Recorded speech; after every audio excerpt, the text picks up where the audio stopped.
Malgré son abandon, Leclerc est conforté par la prestation de Ferrari à Barcelone.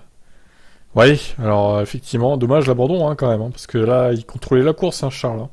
Surtout suite à l'erreur de Max. Bon, sans l'erreur, je suis pas sûr honnêtement qu'il aurait tenu son rythme, Max. Leclerc avait l'air quand même globalement plus rapide. Tout allait vraiment bien, donc je pense qu'il aurait été difficile pour Max et George de rattraper leur retard, car il y avait déjà pas mal d'écart et nous avons eu une très bonne dégradation des pneus. Sur les pneus tendres, nous pouvions faire pas mal de tours en plus par rapport à eux, donc dans l'ensemble, je pense que nous avons maîtrisé cette course. Leclerc a été vu en train de consoler ses mécanos dans le garage plutôt qu'en train de s'énerver sur la victoire et les précieux points qui se sont envolés. Ouais, voilà. La différence déjà entre Max et lui.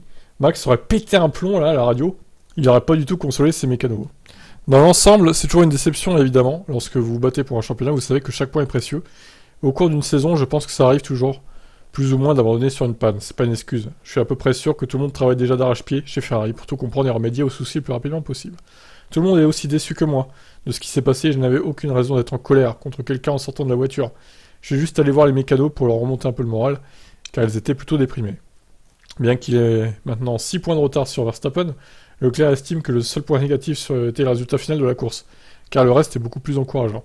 Je me sens finalement mieux après ce week-end que je me sentais après les 2 derniers week-ends, parce que je me demandais comment allait fonctionner notre première grosse évolution.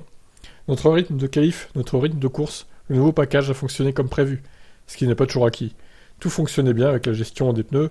Lors des 2 dernières courses, nous avons eu beaucoup de mal par rapport à Red Bull, et à Barcelone c'était très bon.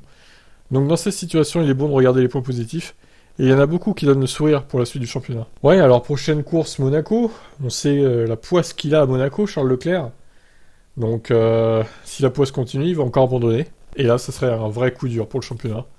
Un coup définitif, je pense. On verra comment ça se passe à Monaco. Peut-être que la malchance va se stopper, ma foi. Je lui souhaite en tout cas. Allez, je vous laisse réagir, ciao.